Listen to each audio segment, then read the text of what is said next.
Today is an unusual one at the Church of the Epiphany. At the 10 a.m. service, we will be celebrating the life of Rudie McCann, who has been a member of this church for many years.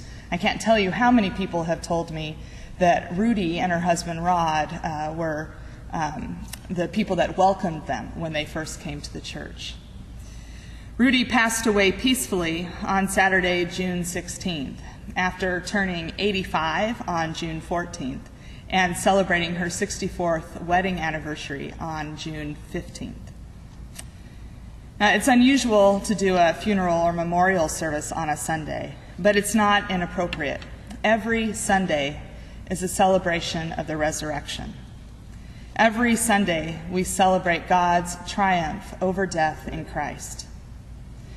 Every Sunday when we gather at the altar to receive the sacrament of bread and wine made holy, we enter the sacred space of the sacraments, which are the outward and visible signs of an inward and spiritual grace.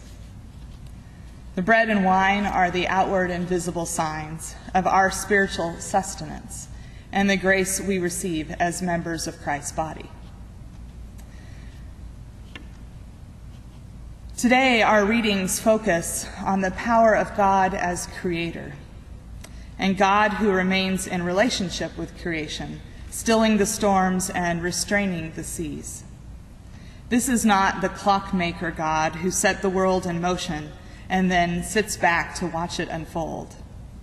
This God is active and present in our lives, in the world, not controlling events, not causing suffering, but with us in all that comes our way, all the joy, all the pain, all the success, and all the suffering. God is with us, and if we have the spiritual presence of heart to seek God in our lives, God will show us the way. God will show us love. This is a promise. God will give us many outward and visible signs of the inward and spiritual grace of a life lived in Christ. Our gospel reading adds a twist to this understanding of God, who is creator and has power in creation and in our own lives. No longer is it an invisible hand that settles the storms and restrains the waters. In the gospel, Jesus takes on this role. He tells the sea and the storm to be still, and the sea and the storm respond. Everything settles. And this is disturbing to the disciples. Unlike you and I, who have 2,000 years of Christian theology to lead us to understanding, never mind the space between our lives and the life of Jesus, the disciples were encountering this firsthand. They'd never seen anything like it. How could they process what they were seeing? And like so much in life, it isn't until after an event is past that we look back and can say, oh yes, I can see the ways that God was active in my life in that particular time. But the disciples are getting this awareness in the present moment. It's a miraculous experience, a first-hand vision of the power of God. In all the Gospels, when Jesus does these signs and wonders and miracles and healings, he is never pointing to himself. He is always pointing to God, acting on God's behalf. Jesus, the person, becomes the outward and visible sign of the inward and spiritual grace of God given to each of us. Every time Jesus heals, or calms a storm, or feeds 5,000 people, or turns water into wine, Jesus is that outward and visible sign. His life and ministry was a sacramental life and ministry, always pointing us toward God, our Creator, who desires relationship with us and who gives us life. Rudie was very close to the sacraments of the church. She was in church every Sunday, almost without fail.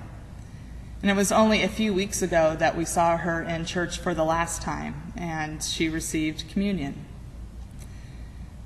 Rudie also lived a sacramental life. She was an outward and visible sign of the inward and spiritual grace of a life of faithfulness and trust in God. She and Rod shared a sacramental marriage. Anyone who saw them on a Sunday knew the deep love they had for each other, a love that is a God-given grace and blessing, a love that not only made a difference in their lives and in the lives of their family, but also a love that made such a difference to this community. You see, in order for something to be sacramental, it must be visible. And Rod and Rudie's love was very visible. Each and every one of us, in our own unique way, have the opportunity to live this kind of sacramental life. Lives that are the outward and visible signs of God's grace inside of us. Faithfulness, prayer, life in community, and a commitment to that, as well as a commitment to love. All this brought Rudie there, and it can bring us there too, to that place where the goodness and love and grace of God inside each of our hearts transforms our lives into the outward and visible signs pointing to God's love for all people, for all creation. Our God is a powerful God. God can silence the storms and restrain the waters. But God's power in our lives is relational power and requires our yes, our invitation for God's power to work in us. We can see what happened in Rudie's life when she said yes to God. I pray that we may all be as courageous and faithful, that we may all say yes to God who loves us all.